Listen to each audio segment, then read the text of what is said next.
விருதுநகர் மாவட்டம் கிருஷ்ணன் கோவிலில் கல்வி பணியில் கடந்த 34 ஆண்டுகளாக சிறப்பாக சேவையாற்றி வரும் VPMM கல்வி நிறுவனங்கள், கலை மற்றும் அறிவியல் கல்லூரி, பொறியியல் கல்லூரி, நர்சிங் கல்லூரி, கல்வியியல் கல்லூரி உள்ளிட்ட பல்வேறு கல்வி நிறுவனங்கள் ஒரே வளாகத்தில். நிதி மேலாண்மை ஒரு புதிய அரசு ஆட்சி பொறுப்பை ஏற்றுக்கொண்டால் முதல் 100 நாட்களில் மிக முக்கியமானவை. அந்த 100 நாட்களில்தான் புதிய அரசின் கொள்கைகள், நோக்கம் போன்றவை தெளிவாக்கப்பட்டு அந்த அரசு எடுக்கும் புதிய முயற்சிகள், அதை அடைய பயணிக்கும் பாதை, இவையெல்லாம் தீர்மானிக்கப்படும். இந்த நம்பிக்கையின் அடிப்படையில் தான் முதலீடுகளும் ஈர்க்கப்படும். அதனால்தான் பெரும்பாலும் புதிய அரசுகள் 100 நாள் செயல் திட்டங்களை வெளியிடுவதும் அதனைத் தொடர்ந்து கண்காணித்து இலக்குகளை அடைய முயற்சிப்பதும் வழக்கம்.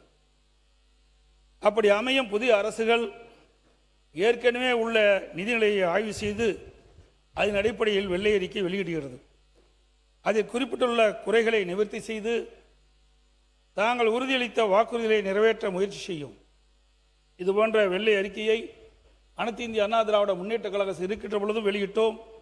திராவிட முன்னேற்ற கழக அரசு இருக்கின்ற பொழுது வெளியிடப்பட்டது.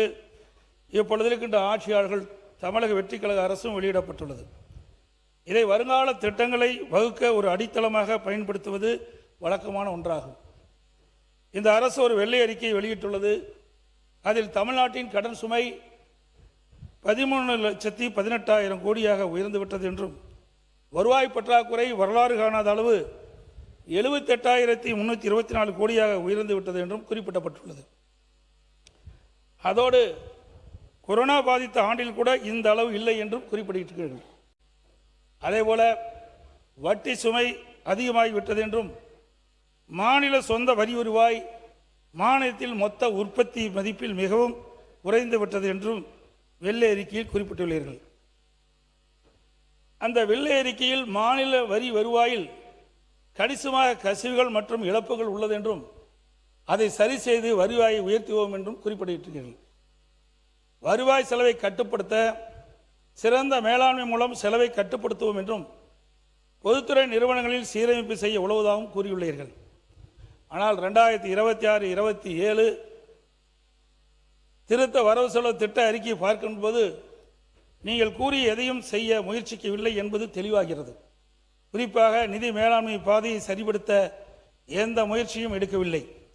உதாரணமாக 2026-27 இடைக்கால பட்ஜெட்டில் சொந்த வரி வருவாய் ரூபாய் 2,29,579 கோடி என்றும், 2026-27 திருத்த பட்ஜெட்டில் சொந்த வருவாய் ரூபாய் 2,26,740 கோடி என்றும் குறிப்பிட்டிருக்கிறீர்கள்.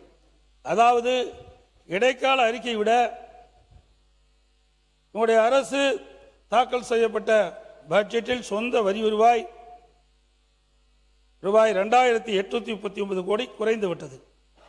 எனது கேள்வி, நீங்கள் வெள்ளை அறிக்கையில் இந்த வரவு செலவு திட்டத்திலும் வெளிநாட்டு மதுபானத்திற்கு தற்போது போடப்பட்டுள்ள 1020 வரியால் 1000 கோடி ரூபாய் கூடுதலாக கிடைக்கும் என்பதும், சரக்கு சேவை வரி, பதிவுத்துறை, கனிம வளம் போன்றவற்றில் சீரமைப்பு செய்து அதன் மூலம் 15,000 கோடி ரூபாய் கூடுதலாக பெறுவோம் என்றும் கூறியுள்ளீர்கள்.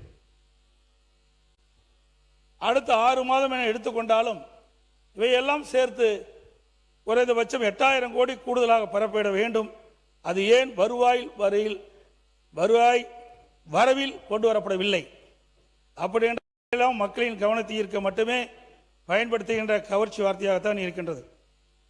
அதேபோல் வருவாய் செலவினத்தை எடுத்துக்கொண்டால் 2026-27 இடைக்கால அறிவிக்கின்படி வருவாய் செலவு 3,93,272 கோடி. 2026-27 திருத்த மதிப்பீட்டின்படி வருவாய் செலவு 4,05,802 கோடி. அதாவது திருத்த மதிப்பீட்டில் வருவாய் செலவு ரூபாய் 12,530 கோடி உயர்ந்து விட்டது. அப்படி என்றால் நீங்கள் வருவாய் செலவு மேலாண்மையை செய்து செலவை குறைப்போம் என்பதும், ஒப்பந்த புள்ளிகளை சீரமைத்து லஞ்சத்தை ஒழித்து செலவை குறைப்போம் என்று சொன்னதும் இந்த புள்ளி விவரங்கள் வெளிப்படவில்லையே, அது ஏன்? மேலும் பள்ளிக் கல்வித்துறைக்கு ஒதுக்கீடு குறைக்கப்பட்டது என்று கேள்விக்கு நிதித்துறை செயலாளர் 4,000 கோடி தவறுதலாக ஒதுக்கீடு செய்து குறைக்கப்பட்டது என்று கூறியுள்ளார். இது தவிர உறுதியளிக்கப்பட்ட ஓய்வு திட்டத்திற்கு டாப்ஸ் இடைக்கால பட்ஜெட்டில் ஒதுக்கப்பட்டு செய்யப்பட்ட 14,000 கோடி ரூபாய் திரும்பப் பெறப்பட்டதாக தெரிகிறது. இந்த தொகை வருவாய் செலவில் ஏன் குறையவில்லை? உறுதியளிக்கப்பட்ட ஓய்வு திட்டத்திற்கான நிதி திரும்ப பெறப்பட்டதால் அந்த திட்டம் கைவிடப்பட்டதா? இப்போது ஓய்வு பெறும் அலுவலர்களின் நிலை என்ன என்பதை மாண்புமிகு நிதியமைச்சர் தங்களுடைய பதில் உரையில் தெரிவிக்க வேண்டும். மேற்குறிப்பிட்ட கருத்துக்களின் அடிப்படையில் செலவை கட்டுப்படுத்தியிருக்க வேண்டும். ஏன் செலவு குறையவில்லை என்பது மக்களுடைய கேள்வி.